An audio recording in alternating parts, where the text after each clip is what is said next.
Bueno, en nombre de la Comisión Guardia Bajo las Estrellas, les damos la bienvenida a este último Zoom, en el cual este último conversatorio que hemos preparado para este 2022. Eh, Habíamos elegido una variedad de temas bastante amplia. El que corresponde al día de hoy son dos personajes que últimamente han tomado relevancia y que por ahí uno como salteño tiene una visión diferente. Los dos personajes que vamos a conversar hoy son Bernabé Arauz y Manuel Eduardo Arias. Esos son los dos personajes previstos para el día de hoy. Me gustaría comenzar con Bernabé Arauz. Este, Bernabé Arauz nació en Monteros, en la provincia de Tucumán, en 1776 y murió en Trancas, provincia de Tucumán, el 24 de marzo de 1824. Fue, según lo catalogan los historiadores, militar y político argentino, gobernador y caudillo de la provincia de Tucumán durante las décadas de 1810 y 1820. Era miembro de una extensa familia de comerciantes locales de importante fortuna personal. Desde joven se alistó en las milicias y apoyó la Revolución de Mayo desde puestos secundarios. El 10 de septiembre de 1812, cuando Belgrano dirigía el éxodo jujeño hacia Córdoba, se presentó en el campamento patriota de la Encrucijada junto a los vecinos más representativos de la ciudad de Tucumán y le ofreció su ayuda para defender la retirada y presentar batalla en la ciudad de Tucumán. Contrario a las órdenes que había recibido el triunvirato Belgrano, el 24 de septiembre de 1812 se produce la batalla de Tucumán, que tal vez haya sido, según dicen los historiadores tucumanos, yo no estoy muy de acuerdo, la victoria de la patria más importante. Los españoles no pudieron jamás volver a invadir el territorio argentino tan al sur como Tucumán, y ayudó a la construcción de la fortaleza defensiva junto a la ciudad, la cual se ha conocido como la Ciudadela. En abril de 1814 fue nombrado gobernador de la provincia de Salta del Tucumán, y cuando Tucumán se separa de Salta, allá en octubre de 1814, fue nombrado como primer gobernador titular de la provincia de Tucumán, que comprendía Catamarca y Santiago del Estero. Era, según las memorias de José María Paz, un patriota entusiasma y convincente. Jamás se inmutaba, dice José María Paz, ni he sabido nunca que se viese irritado. Su exterior era frío e inmutable, su semblante poco atractivo, sus maneras y hasta su tono de voz lo harían más propicio para llevar la cogulla y no el uniforme de soldado. Prometía mucho, pero no era delicado para cumplir con su palabra. Por lo demás, no se le conocía más pasión que la de mandar, y si se merece que se le dé una calificación de caudillo, era un caudillo suave y poco inclinado a la crueldad. Eso dice José María Paz. Con la caída de Alvear, tras la sublevación de Montezuelas, Arauz se hizo confirmar en el cargo con la asamblea en el campamento de la Ciudadela, donde la influencia militar era inevitable. el centralismo había cedido algo, pero no del todo, solamente beneficios para las capitales de provincia, no para las ciudades más pequeñas, como en el caso de Santiago del Estero o Catamarca. En respuesta, en septiembre de 1815 estalló la sublevación autonomista de Santiago del Estero, dirigida por el coronel Juan Francisco Borges, pero las tropas de Arao lo vencieron fácilmente. A partir de principios de 1816, al regreso de las derrotas de Sipe-Sipe, el ejército del norte se estableció en Tucumán y pasó a depender exclusivamente de la provincia, ya que el gobierno nacional privilegió el ejército de los Andes. El gobernador salteño Güemes tuvo que hacer frente exclusivamente en solitario con sus fuerzas locales a las invasiones realistas. Arauz se las ingenió para mantener a su provincia en funcionamiento, obligando a todos los comerciantes a hacer un aporte contributivo voluntario, entre comillas. Pero a partir de 1816 se encuentra con huéspedes costosos, como era el Congreso de Tucumán.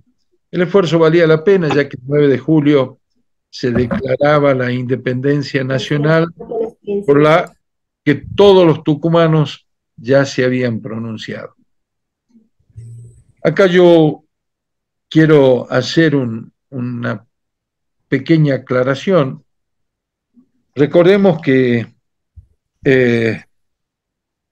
para 1816 el director supremo Pueyrredón le ha dejado a Güemes a cargo nada más que la protección de las provincias y del ejército acantonado en Tucumán.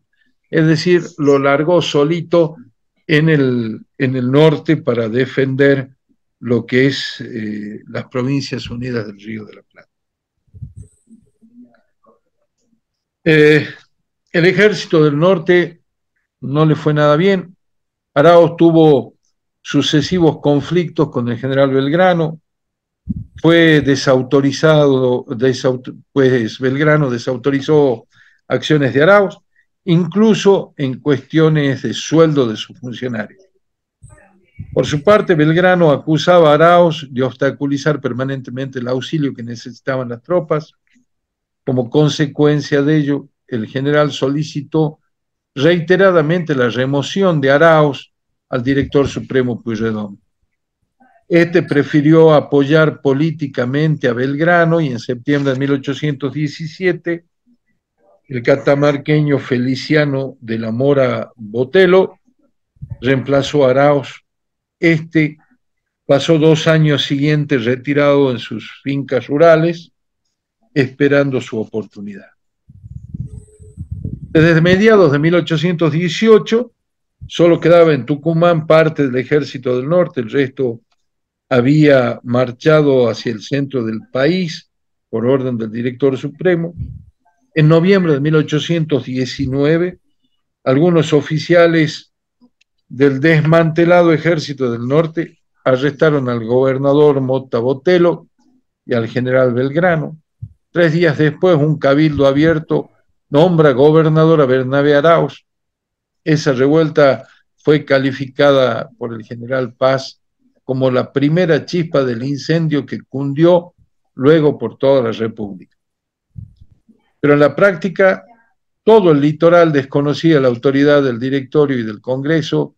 Desde hacía años la banda oriental estaba casi completamente ocupada por los portugueses y Salta seguía sola su guerra en el norte. La chispa contribuyó al incendio, pero fue de las últimas. Solo faltaba el motín de Arequito, la batalla de Cepeda, la revolución cuyana de Mariano Mendizábal, y todas ellas se cumplieron en menos de 3 meses. Arauz era un jefe astuto, poco dado a enfrentar conflictos que pudiera evitar, pero decidió cuando no se le daba opción, y con otros caudillos de su época tenía más apoyo en el campo que en la ciudad. Su segundo gobierno fue muy bueno, considerando los problemas que tenía que enfrentar. Un Congreso elegido especialmente promulgó una constitución para hacer la República de Tucumán, una respuesta regional al problema del país anarquizado. Esta república no era independiente, dicen, de las demás provincias, sino que formaba con las demás una sola entidad. Acá empezamos a discutir si realmente es así o no.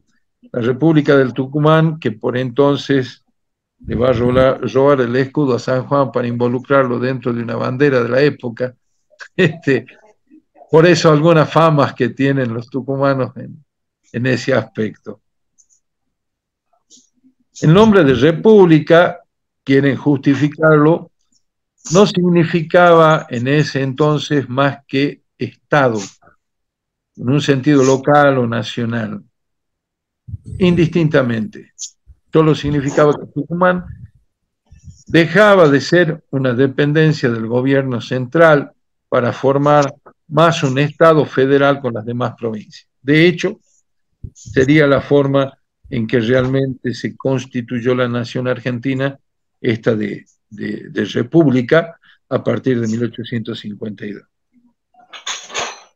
Con respecto a esto,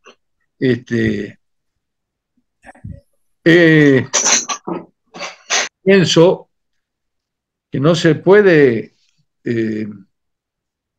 pensar que no era un intento separatista cuando pasó a ser presidente de una república y tiempo después, cuando todo vuelve a su estado anterior, vuelve a ser gobernador de la provincia. Entonces estamos siempre ahí en una disyuntiva bastante compleja.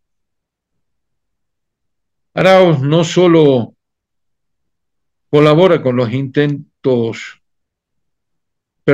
Arauz no solo no colabora con los intentos de Güemes de marchar al Alto Perú el 23 de enero de 1821, Ibarra comunica a Güemes que se veía obligado a defenderse del esperado ataque de Arauz, agregando que este acontecimiento inesperado en el origen de no poder vuestra señoría retirarle el dinero de los azogues ni dar curso a su venta.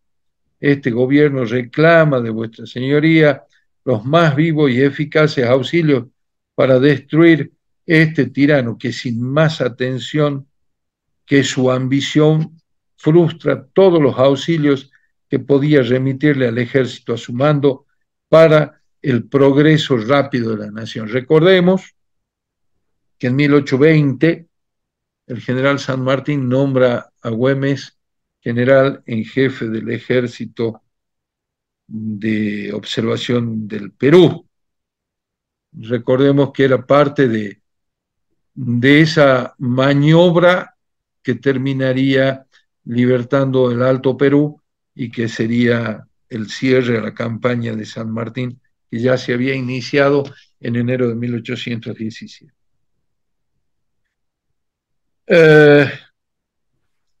El obstáculo que ofrece Bernabé Arauz no es solo a Güemes, que no recibe ayuda para avanzar hacia el Alto Perú, sino también es en contra del gobierno, del ejército de San Martín, y se convierte en un nudo enemigo dentro de lo que ha sido el norte argentino. Güemes invadió la provincia de Tucumán, el coronel Saravia ocupó Catamarca, donde derrocó a Juan José de la Madrid, cuñado de Arauz, y nombró una junta de gobierno. Un ejército salteño y santiagueño se dirigió sobre la capital, intimando a Arauz su renuncia al mando. En Rincón de Marlopa, a las puertas de la ciudad, el general Abraham González derrotó sorpresivamente a Güemes. Unos días después los realistas hicieron el último avance hasta Salta, causando la muerte de Güemes en el año 21. Enseguida Arauz reconoció la autonomía de Santiago del Estero, pero su gobierno tenía muchos opositores en la ciudad capital y a fines de septiembre de 1821 Catamarca se separa de Tucumán. 3 días más tarde el general González derrocó al gobernador Arauz, que tuvo que huir solo hacia el campo. Desaparecería la República y comenzaría de nuevo una etapa compleja de 10 años de guerras civiles, casi continuas en la provincia, y pasarían por el sillón de gobernador casi 20 personas. Arauz regresa al gobierno 2 semanas, pero fue expulsado nuevamente, consiguió el poder efímeramente 2 veces más y en octubre de 1822 volvió al gobierno por última vez por casi un año. Alcanzó el poder, algo de orden en el caos de los meses anteriores e incluso pudo aportar algo al ejército de los Andes que ya San Martín había llevado hasta Lima. Pero Javier López lo derrocó a fines de 1823. Esta vez Arauz huye a Salta. Fue el peor error de su vida. Las tropas lo van a tomar prisionero. Otras veces había huido hacia el interior de la provincia, porque en esa zona la gente lo quería y lo adoraba y lo protegía. Pero ahora estaba en Salta, donde era odiado por los gauchos de Güemes y por el gobernador Arenales. Este arrestó a Arauz y lo entregó en Trancas al oficial tucumano José María Ferreira en la frontera entre ambas provincias. El 24 de marzo de 1824, tras un sumario levantado por el sargento mayor y escribano Juan Antonio Yolis, Arauz fue fusilado de inmediato. Yolis le acusa de intentar sobornar a sus escoltas y por ello lo manda a fusilar. Cabe recordar que el presbítero José Agustín Molina, quien más tarde sería obispo de Tucumán, fue uno de los firmantes de la sentencia de muerte de Arauz. A mí es un personaje que me causa unos sentimientos raros, una cosa extraña. Este, este hombre que por momentos se convierte en un traidor a la causa, vuelve a ser gobernador, o sea, son cosas que tienen un vaivén bastante extraño. Me sorprende, por ejemplo, yo acá resumo una etapa bastante simple, ¿no? Primer gobernador de la Intendencia de San Miguel de Tucumán, del 14 de noviembre de 1814 al 6 de octubre de 1817. Como ha sido el primero, no tiene ningún antecesor, y su sucesor fue Mota Botelo, Feliciano de la Mota Botelo.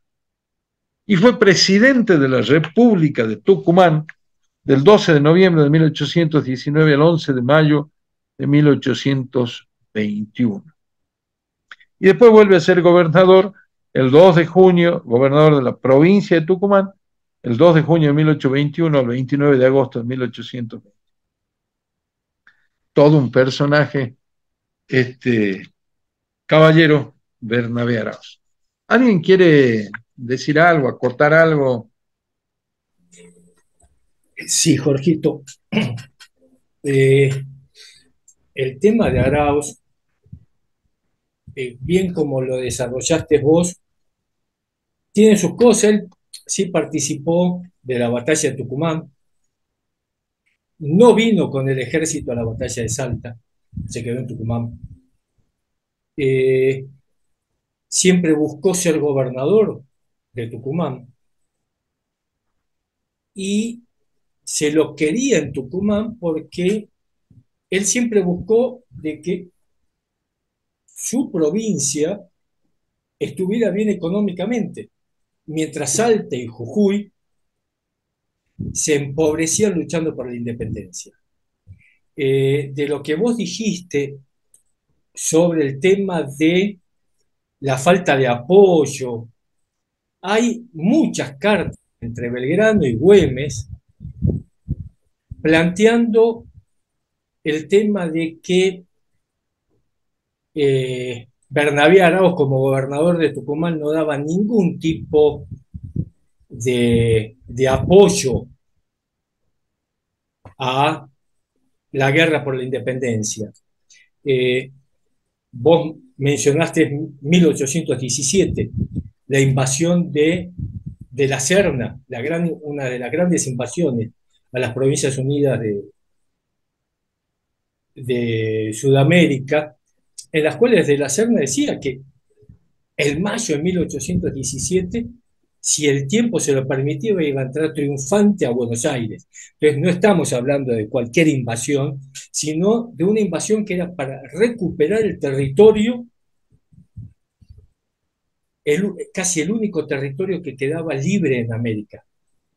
Bernabé Arauz, mientras las fuerzas de Salta y de Jujuy combatían contra ese invasor, Güemes le pedía a Belgrano que le mandara caballada.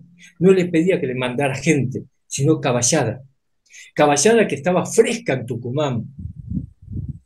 Y Belgrano hace las gestiones con el gobernador Bernabé Arauz y este le dice que le va a mandar caballos. Y le manda 200 caballos. El que los recibe es el suegro de Güemes, Puch, y le informa a Güemes el estado calamitoso de esos caballos. Dice, son raquíticos. Es decir, Arauz lo que le mandó a Güemes para combatir fueron la peor caballada que existía en Tucumán. Entonces, eso es un acto de traición a la patria. Eso es un acto de cobardía. Porque a Bernabé Arauz no le interesaba la independencia. Le interesaba solamente ser gobernador de Tucumán y beneficiar a los tucumanos con el comercio. Belgrano infinidad de veces le pide a Pueyrredón que se lo saque como gobernador a Bernabé Arauz. Nos acordemos que en toda esa época el que nombraba a los gobernadores de las distintas provincias era el gobierno central. El director supremo de las Provincias Unidas, en ese momento Pueyrredón. Y hay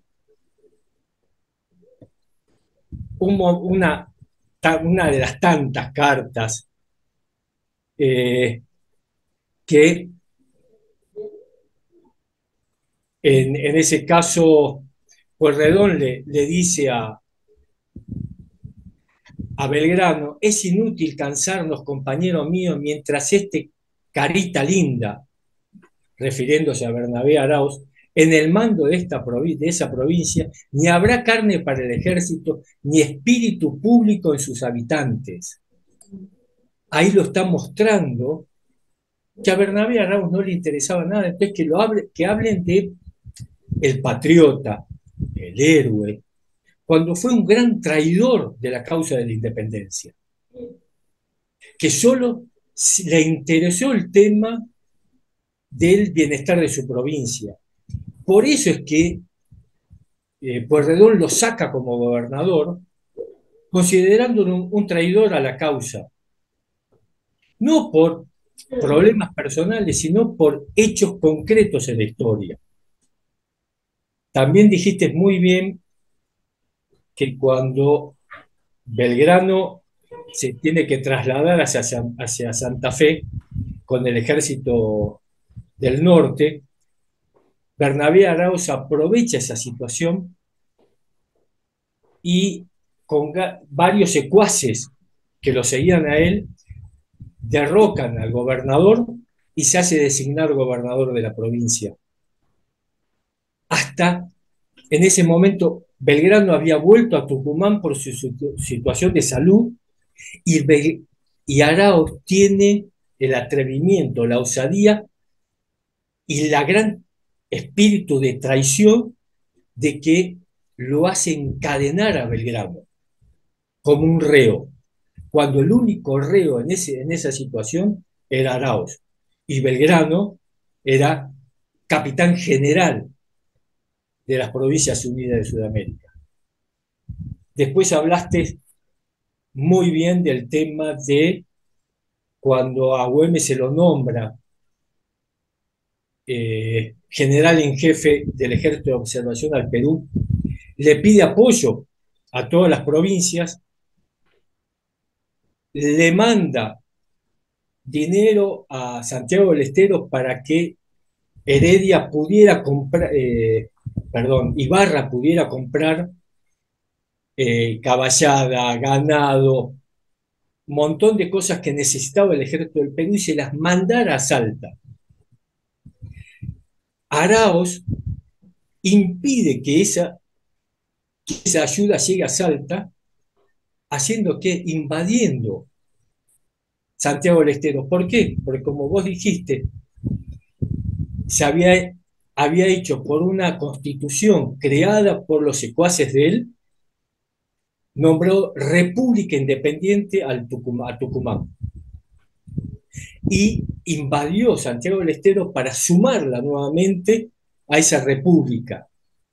Ahí es donde Güemes, que ya había empezado a hacer caminar las primeras divisiones hacia el Alto Perú, las tiene que hacer detener para ir y enfrentarse con la provincia, con Bernabé Arauz. Ese es otro acto de traición de Bernabé Arauz, de traición hacia la causa de la independencia, de traición hacia el capitán general José de San Martín, que estaba esperando ese ejército de observación porque sabía que Güemes era el único que podía juntar a toda la gente que estaba en el Alto Perú y fortalecer ese ejército para ir y auxiliarlo a San Martín. Entonces, el acto de parar el avance del ejército de observación al Perú es otro acto de gran traición de Bernabé Arauz contra la causa de la independencia. Y ahí lo sumamos a alguien que vos nombraste, a Arias, Eduardo Arias, que sí fue un gran héroe hasta 1819 y un gran traidor desde 1819 en adelante, hasta que lo asesinan en la provincia de Salta. Pero en eso te cedo nuevamente la palabra para que continúes ahí allá hablando de Arias, que son Gracias, Marcelito. grandes traidores. Por favor. ¿Yo podría hacer alguna acotación extra? Aguantame un segundo, Gabriel, que tengo levantada la mano de Antonio Sí, cómo no. un ratito antes. Antonio, por favor.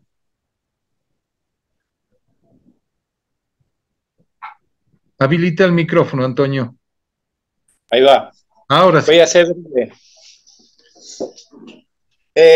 Hay dos personajes que no está en la conversatoria.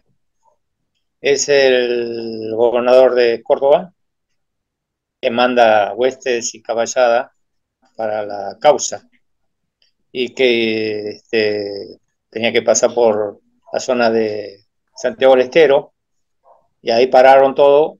¿Y por qué? Porque Bernabé Arauz no le permitía que pasen por ahí. Ese es un detalle que por ahí a lo mejor no lo tenía.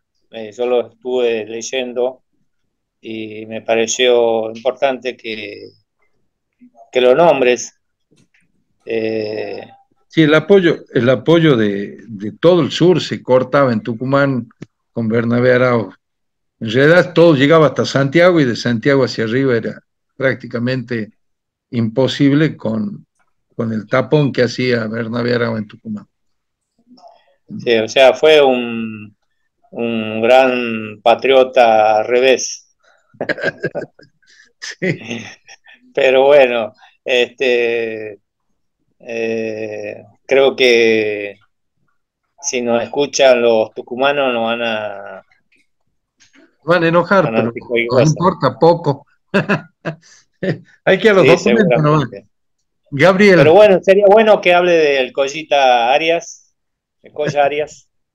ya hablamos, ya hablamos, Bueno, ya hablamos. Sí, yo Eh, quería aportar dentro de lo que pude investigar en los documentos de épocas, ¿no? Leyendo las cartas, que se dan dos cosas interesantes. Primero, Arauz promete mucho, muchas veces, promete e incumple. O sea, le promete a Güemes que le va a mandar 10.000 caballos, 5.000 lanzas, que esto, que lo otro. Lo he visto yo, ¿no? En los documentos. Y por otro lado, niega que tenga recursos. La más de las veces. O sea, promete a veces y otra vez dice, no, mira, no tengo nada. Y también no hay que olvidar que él se quedó con los depósitos que eran inmensos del ejército auxiliar del Perú. Se quedó con un montón de material que por algún lado, no me acuerdo dónde leí, pero los documentos de época también, que los paños se apolillaban porque no se usaban, porque Arauz no tenía soldados para... Y el paño era carísimo en la época, y sin embargo, con tal de no dárselo a Güemes, lo dejaba pudrir. Y, y lo mismo con la pólvora, le decía que no tenía, y en realidad barriles de pólvora tenían hasta el techo.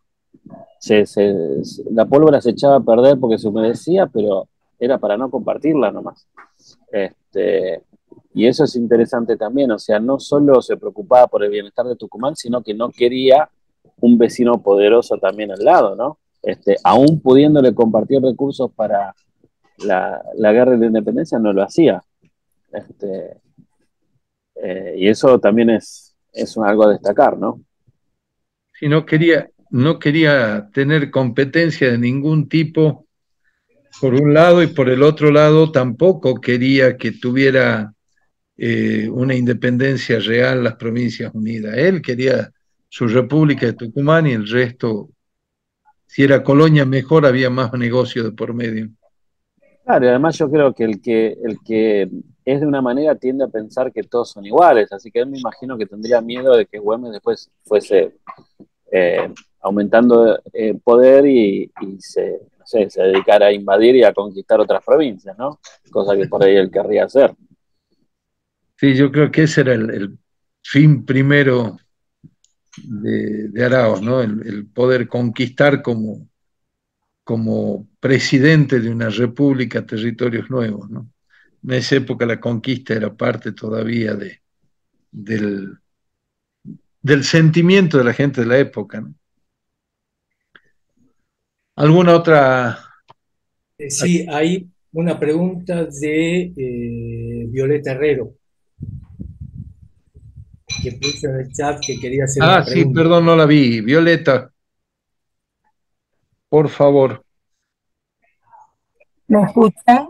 Ahora sí, sí, perfecto. Sí, estoy, pero la cámara no me refleja ni el nombre. Acá está mi nuerita intentando, por lo menos aparezca mi hueco que dice Violeta Herrero. Tengo una preguntita. ¿Cuáles son, no, esta no soy yo, Sofía. ¿Cuáles son los argumentos que se están dando actualmente para considerar héroes a estas dos personas? Gracias, Sofía. Ya está, ahí estoy, aunque no me vean. Bueno, ¿cuáles son los argumentos? Porque veo que la documentación y probablemente la tradición, todo lo que yo sabía de ellos, digamos, los muestra como en algún momento traidores gravísimos, sobre todo Bernabé Arauz.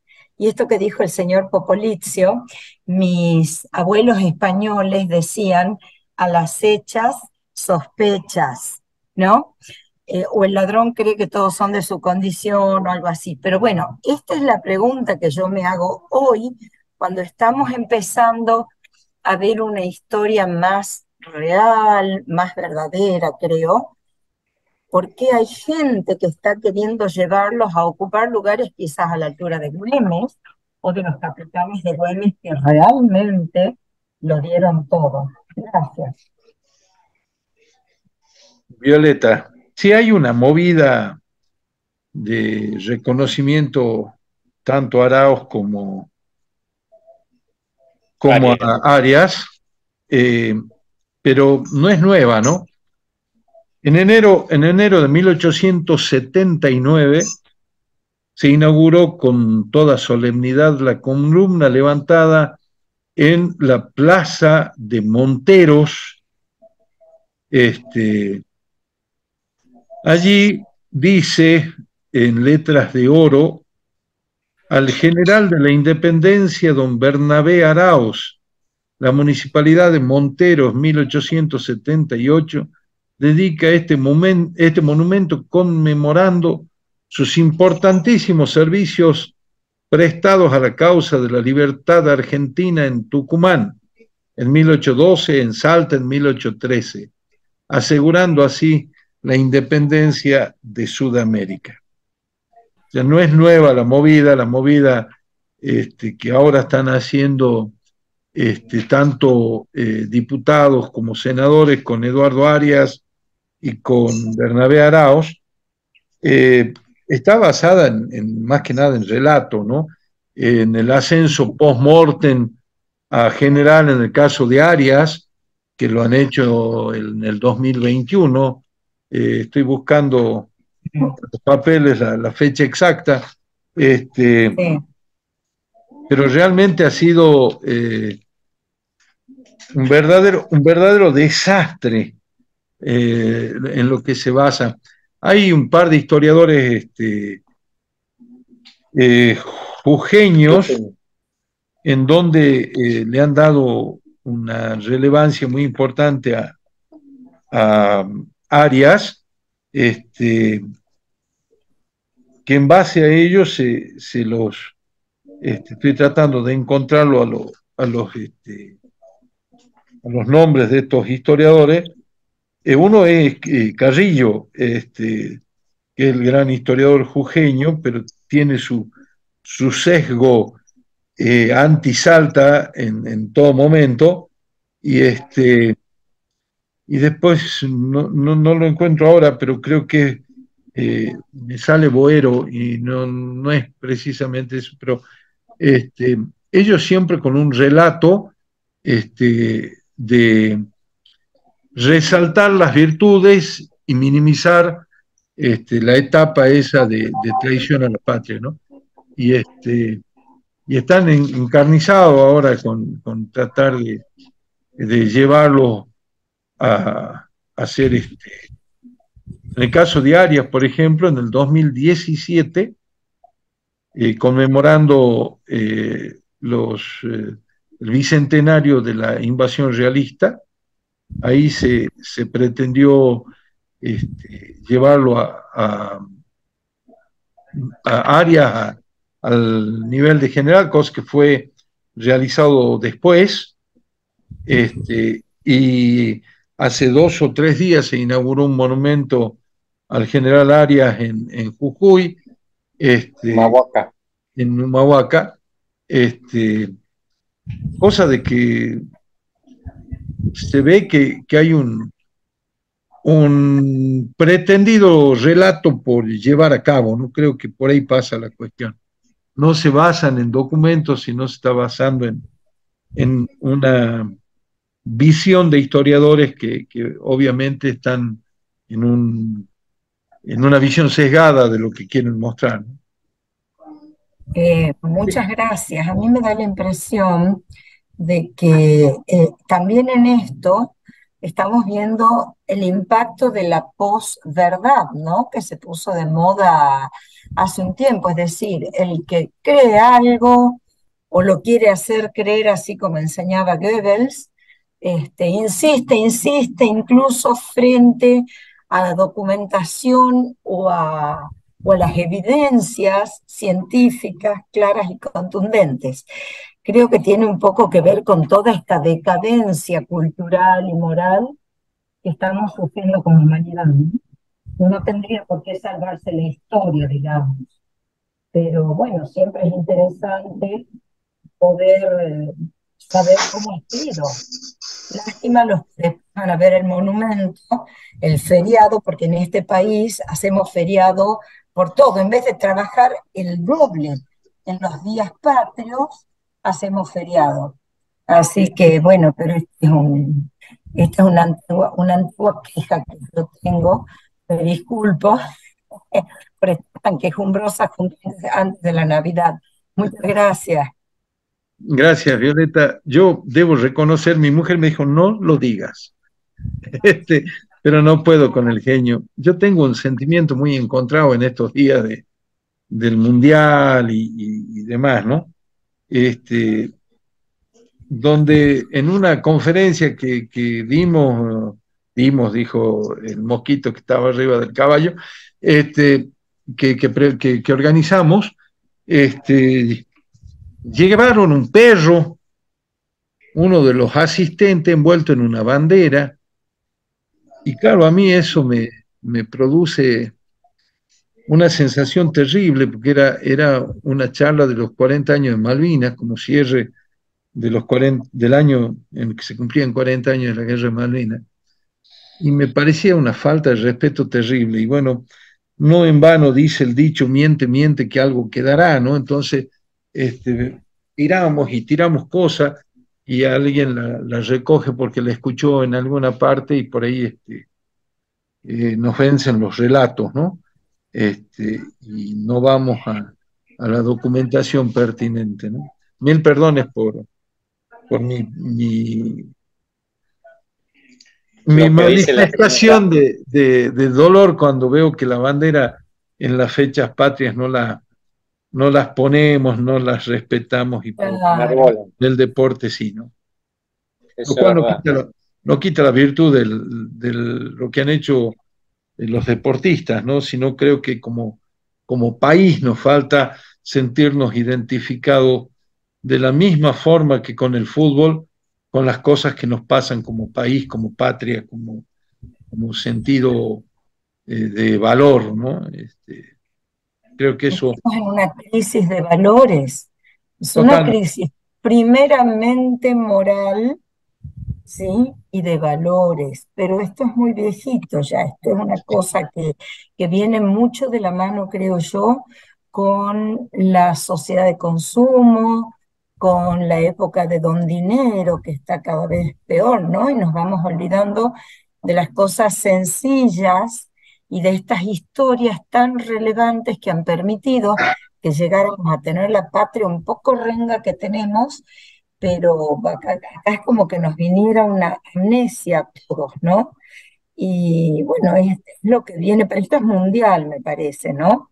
No es solo una cosa de nuestro país. De todos modos, a mí se me ocurre que lo único que nos queda es no bajar los brazos y no desde la lucha o el insulto o la confrontación, sino desde el amor, la comprensión y todo esto que se supone que vamos a tener presente en la Navidad, sigamos peleando por algo mejor, ¿no? No contra la guerra, sino a favor de la paz. Yo creo que esto es en todas las áreas. Y yo creo que el aporte de cada uno de nosotros a la verdad siembra y ayuda, ¿no?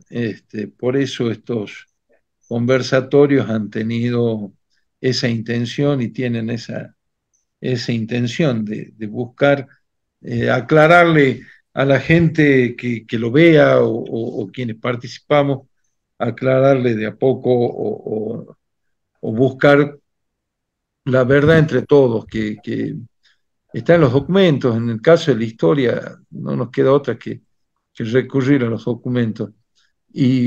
Perdón, voy a volver a una cosa que contó Marcelo, las cartas de Güemes con Belgrano, de Güemes con su familia, están en el tomo 6 de El Güemes documentado, que es el epistolario, ¿no?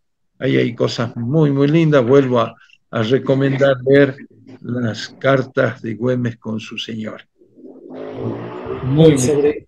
Sobre todo lo que se estaba hablando,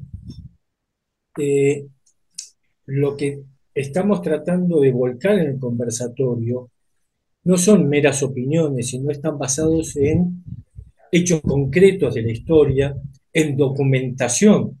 No hablamos porque sí, sino, por eso me pareció muy bueno, Jorge, que dijeras en dónde están tanto las cartas como los oficios, que son documentos históricos, no son meras opiniones.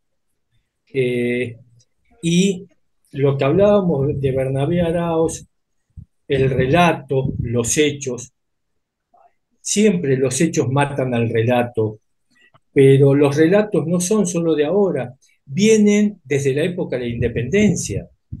Bernabé Araoz tenía su concepto de qué era lo importante. Los miembros de la Patria Nueva en Salta tenían también su concepto de qué era lo importante, de que estaban haciendo prevalecer intereses personales e intereses económicos sobre la lucha por la independencia, que San Martín, Belgrano, Güemes siempre pusieron por delante de todo la guerra por la independencia.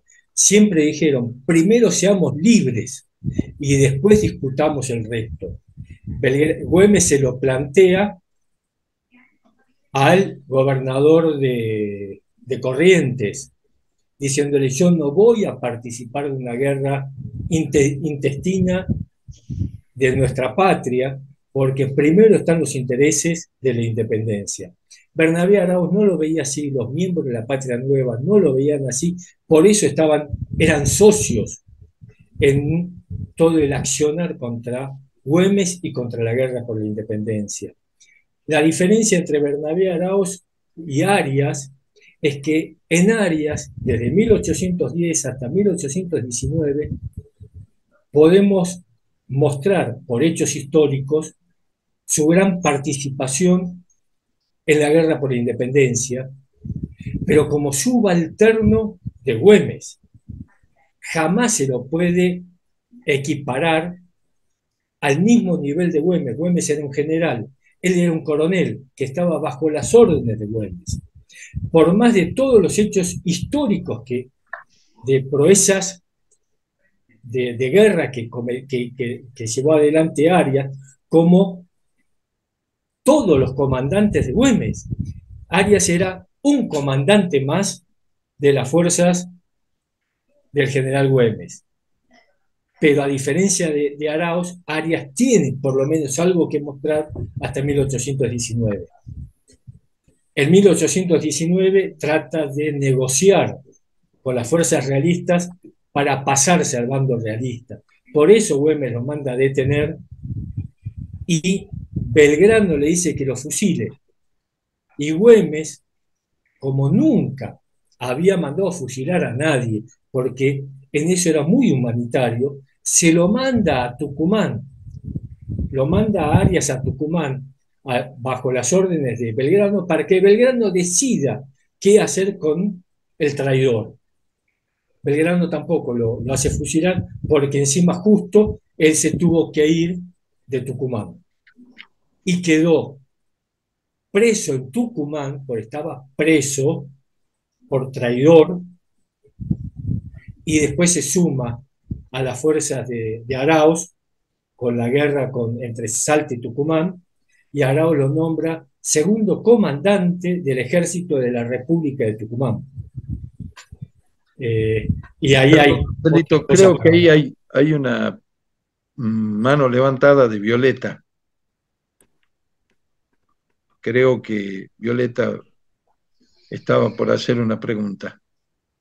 No, era un comentario a algo que dijo el doctor Rural al principio, y es esta posición tan firme que tiene el general sobre mantenerse, digamos, luchando. Tiene una mirada de estadista que tenemos que poder rechazar. Él es un gran estadista. Él sabe que si no tenemos paz en la casa, no podemos ir a luchar por otras cosas que pueden ser un poco más abstractas, como una forma de gobierno, una forma de república, lo que sea. Él sabe que hoy y aquí el tema de las armas tiene que resolverse, ¿no? Y a mí, yo de política no sé nada, por suerte, pero me parece que en este posicionamiento que tuvo y mantuvo frente a todos y durante tanto tiempo, él revela una gran cualidad de estadista. A mí me lo convierte en un hombre extraordinario, porque él tiene la mentalidad militar desde los 14 años y sin embargo no ha perdido esta idea de lo que es formar una patria, una nación, un Estado, aunque no sé cómo lo llamarían en la época, hablaban de la patria, ¿no? Así que esto es interesante para enseñarlo también, ¿no? No sé cuántos grandes estadistas habremos tenido, no sé ustedes que son estudiosos en serio, si por ahí tienen una idea en este país, cuántos grandes estadísticas, y bueno, por eso le dieron un tiro, porque gente así es muy peligrosa. Tal cual, tal cual. Yo creo que estadistas con la visión generosa que tenía Güemes, San Martín, Belgrano, Burruchaga, el mismo Moldes, gente que dio todo lo que tenía en beneficio de la patria, digamos. Hace unos días hablábamos de Gurruchaga. Gurruchaga muere prácticamente en la pobreza, habiendo sido uno de los grandes capitales y fue uno de los este, que formó nuestra armada, ¿no? Compró los buques que iban a formar parte de nuestra armada. Entonces, creo que pocos han tenido esa generosidad que han tenido estos prohombres de nuestra independencia, ¿no? Ojalá hubiera esa semilla crecido mucho en quienes se dedican a la política en nuestra patria, ¿no? Yo Vamos creo que por... Dios tiene Sí, sus elegidos. Yo creo que Dios tiene sus elegidos y ellos hacen como una masa crítica que logra obtener algunas cosas. Esto es lo que ojalá pudiéramos transmitir los que estamos enamorados de esta historia tan llena de valores, ¿no? Para los más pequeños, para los que vienen atrás. Quizás no se les ha contado, ¿no? Con el valor emocional que tienen estas cosas, como para despertar en ellos estos valores. Yo tengo la esperanza de que sí, pero no podemos dejar de hablar y no podemos bajar los brazos. Allá parezco muy reiterativa, disculpen, pero yo creo que es así. sí, Violeta, creo que tenemos que seguir empujando para que se conozca nuestra historia y se pongan en el lugar que deben tener nuestros valores, ¿no? Los valores que tuvieron nuestros próceres. Si me permiten, yo voy a contar un poco quién era Eduardo Arias, porque le estamos dando desde el principio, este, pero yo voy a ser cortito, después dejo que le den con un caño. Bueno, don Manuel Eduardo Arias había nacido el mismo año que Güemes, en 1785, hijo de un encumbrado español, Francisco Arias Rengel, familia radicada en la Intendencia de Salta del Tucumán, cuya casa solariega y blasonada la conocemos ahí en la calle Florida 20. Su madre era una originaria de las tierras de Humahuaca, apodada La Colla. Esa mezcla étnica entre un español de alcurnia y una rebelde indígena lugareña forjaría en su niñez y adolescencia un temprano, valiente, audaz, intuitivo, temperamental, experimentado en el conocimiento de su tierra y de sus habilidades, hombre que había recorrido en cumplimiento de tareas rurales junto a los aborígenes y a los criollos, las tierras que van entre Humahuaca y Orán, a través de Labra de Senta, que era el paso estratégico entre ambas ciudades, finca esta que pertenecía a su padre, la de San Andrés. Humahuaca goza de prestigio histórico por ser India, rebelde en la dominación inca y española, y Orán es la última ciudad fundada por los españoles en América. Ramón García de León y Pizarro, junto a Diego José de Pueyrredón, gestan la ejemplar fundación en el Valle de Senta, esa fundación de la ciudad de San Ramón de la Nueva Orán. Ambas ciudades tienen historia, complementaban la cruza étnica. En esa región, tanto en la quebrada de Humahuaca como en la región este de la provincia de Salta, ahí desarrolló sus tareas el coronel Manuel Eduardo Arias. Parte por eso es que jujeños y oranenses reconocen su valía. Valía que se destaca, creo yo, en su mayor virtud en el momento, en aquel 1 de marzo de 1817, cuando se gesta el golpe de mano en Humahuaca. Recordemos que en octubre del 16 se había iniciado la invasión de José de la Serna e Hinojosa, y que al llegar a Orán, a Humahuaca, deja ahí gran cantidad de la munición, parque, gran parte de lo que iba a después necesitar. Y ese 1 de marzo de 1817, Manuel Eduardo Arias prueba que no era invencible la guardia que había dejado ahí en Humahuaca la Serna, y va a comenzar allí ese gran desarrollo de la batalla del Valle del Lerma, que Jorge Sáenz supo sintetizar en su libro La batalla del Valle del Lerma, en donde vamos a ver cómo el ejército invasor se va a dividir en dos columnas. Una va a bajar por la quebrada de Humahuaca al mando de Olañeta, y la otra va a ir justamente por Senta a Orán al mando de Marquiegui, y van a ser hostigados de tal forma que lo van a desgastar en una manera impresionante, y va aquella promesa de la Serna que hacía mención Marcelito hace un rato, que si las condiciones climáticas la permitían, en 6 meses recapturaban Buenos Aires, y no pudieron salir en esos 6 meses del territorio de Salta ni cruzar el río Pasaje.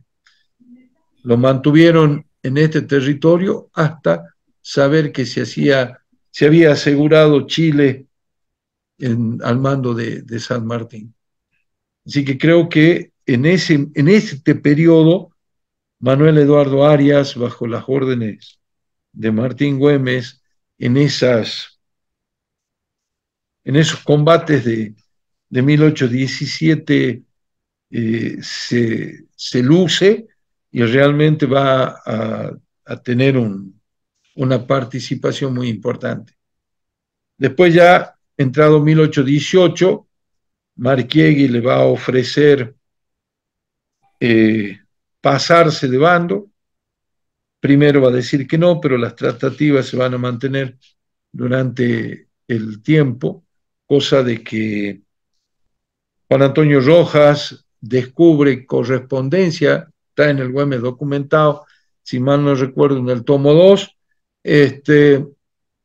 donde sospecha el posible paso de Manuel Eduardo Arias a las tropas españolas, y es por eso que lo van a llamar en el 19 y va a ser prisionero, y bueno, un poco lo que Marcelito contaba antes, después llevado a Tucumán, y desde Tucumán va a hacer todo lo posible para que no se pueda llegar ese gran, esa gran ayuda que se necesitaba para ir hacia el Alto Perú y también distraer las fuerzas que tenía Güemes yendo a Tucumán. Marcelito, ¿querés decir algo? Sí, lo que me parece perfecto el resumen que hiciste de Arias. Empezando por el final, si lo queremos nombrar como se lo nombró Arias, post-morte en general, ¿qué tendríamos que hacer con Apolinario Saravia, Luis Burela, Bonifacio Ruiz de los Llanos, Juan Antonio Rojas, José Ignacio Gorriti, Jorge Enrique Vid, por nombrar algunos de los coroneles que secundaban a Güemes? Tendríamos que nombrar a todos generales. Y con una diferencia: ninguno de los que nombré en el final traicionó a la guerra de la independencia. Ninguno de los que nombré se pasó al bando opuesto. Todos siguieron luchando por la independencia, menos Arias. Entonces, tenemos que terminar un poco con la visión parcial, localista, es decir, yo quiero tener un héroe de mi provincia. La historia no se inventa, la historia se la narra sobre hechos históricos, sobre documentos y haciendo investigación. Por ejemplo, vos recién hablabas de la guerra con Tucumán. La última traición y acto de cobardía que llevó adelante Eduardo Arias fue cuando se estaban haciendo las negociaciones de paz entre las fuerzas de Tucumán y las fuerzas de Salta, que también aclaremos, las fuerzas de Salta era un ejército nacional, las fuerzas de Tucumán eran un ejército local. Güemes comandaba un ejército nacional, que era el ejército de observación al Perú. Entonces, se estaban en tratativas de paz y como cuando se lleva adelante una tratativa de paz que era entre Heredia como segundo comandante del Ejército Nacional y el representante de Tucumán, hay tratados que vienen de la época de los romanos, que cuando se está en tratativas de paz no se puede llevar adelante ningún tipo de acción bélica. Esto no lo sabía, o sí lo sabía y le interesaba muy poco a Manuel Eduardo Arias, porque en el momento en que se estaba llevando adelante estas tratativas, que el Ejército Nacional estaba a muy poquitos kilómetros de la ciudad de Tucumán, y el Ejército Nacional era mucho más poderoso que el Ejército de Tucumán. Es decir, Aráoz iba a ser vencido en las puertas de su ciudad capital. Mientras se llevaba adelante estas tratativas de paz, Araos, Manuel Arias, con lo mejor de la caballería del ejército de Tucumán, va rodeando por zonas de bosques y de pantanos al campamento del ejército nacional, del ejército comandado por el general Güemes. Y llega por atrás del campamento, donde, primero, por las tratativas de paz, no se estaba en posición de combate el ejército, estaba en descanso. Y por la hora, que eran las 17, las 5 de la tarde, jamás se lleva adelante un combate a partir de esa hora. Manuel Arias ataca por traición al ejército, generando esto un gran desbande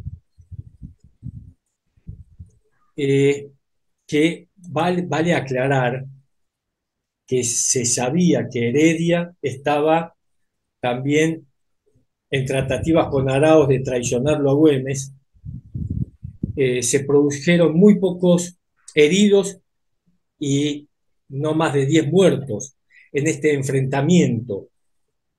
El ejército nacional se pudo retirar y fue protegido por el coronel Vid en la retirada, porque la idea que tenía Araos y Arias era destruir al ejército nacional para que Güemes de esa forma perdiera el mayor apoyo que tenía, que era de su ejército, y de esa forma derrocarlo, como se llevó después adelante con la revolución del Cabildo, que era todo un plan orquestado entre Arauz y la Patria Nueva y militarmente Arias.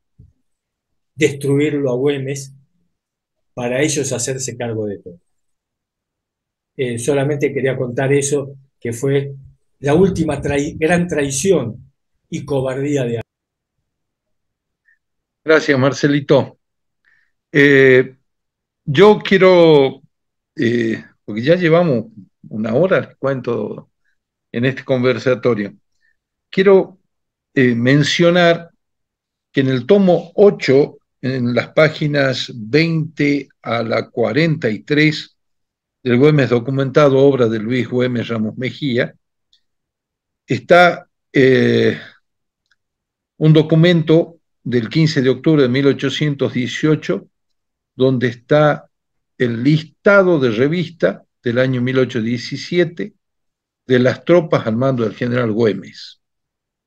Son más o menos 6.610 hombres. Ahí están todo el listado de los hombres que para 1817 participaban de este ejército al mando de Martín Miguel de Güemes. Eso está en el tomo 8, página 20 a la 43 de Luis Güemes.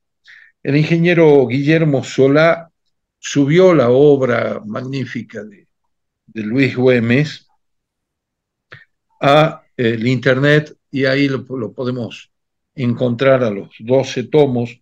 Por eso es que siempre nosotros hacemos mención al Güemes documentado, dado que tenemos la posibilidad de acceder todos a través del internet, esta obra fantástica que llevó nada más que 50 años de investigación poderlo hacer. Violeta, veo que tenés ahí una preguntita, una mano levantada. Sí, esto que está diciendo sobre el Güemes documentado, en la página de Salta, está también en la parte de literatura güemesiana, está el Güemes documentado, y a mí me faltan los 4 últimos tomos. Cuando yo los necesito, bajo con mucha facilidad. Así que bueno, eso quería decir. Y otra cosita, hace 3, 4 semanas he leído la novela del licenciado Sáenz, Golpe de mano en Humahuaca, creo que se llama, Así donde él describe con mucha solidez y precisión lo que fue esa patriada, ¿no? la valentía de Manuel Eduardo Arias con toda su gente. Realmente qué lindo que se pueda conocer. Siempre una novela es más interesante que un libro de historia, ¿no? Para mucha gente. Hay gente que no va a los libros de historia por los datos y qué sé yo. No saben lo que se pierden, pero la novela está muy buena.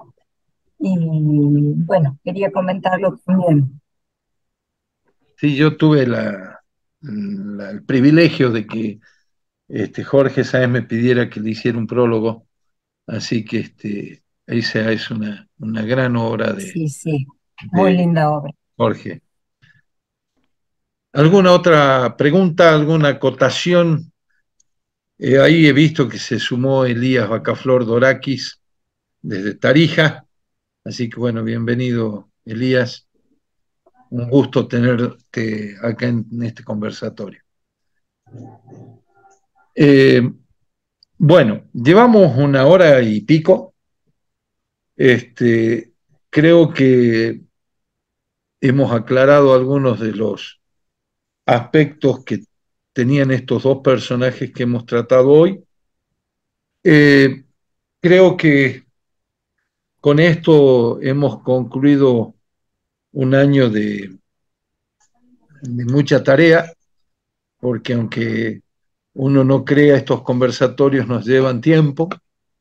Este es el 10º. Hemos preparado 10 conversatorios en estos meses. Este es el último. El año que viene, no sé, no sé cuál será el formato, qué haremos. Realmente no, todavía no lo hemos pensado. Había que concluir primero una etapa para hacer otra. Y así como concluimos con las conferencias y demás que tuvimos durante la etapa de la pandemia y que están todas en mi YouTube, como Dios mediante estará este conversatorio, y están los 10 conversatorios que hemos tenido. Así que creo que no nos queda más que desde La Guardia agradecerle el apoyo a todos ustedes que nos ayudan a realizarlos, a los que los ven ya después grabados, que yo no sé si ha sido una virtud o un defecto, porque no, después lo veo grabado, entonces por ahí no participan como se debería. Que la idea es que todos podamos aportar inquietudes y conocimientos. Así que desde ya gracias a todos ustedes por permitirnos compartir y hacer este conversatorio. ¿Alguna acotación, algo más que decir o vamos? Felices fiestas a todos. Gracias. Gracias. Que el niño Dios Jorge. realmente nos traiga lo que esperamos de él y que el año que viene sea mucho más propicio para toda esta humanidad. Ojalá sí sea. Dios la escuche.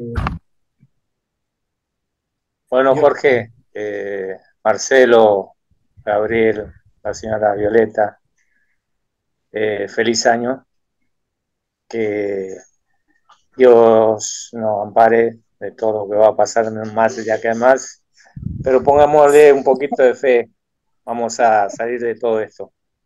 Gracias. Y bueno, muchísimas gracias, Jorge, por permitirme estar en este conversatorio, que de ahora en más voy a tener que entrar en UEMS documentado.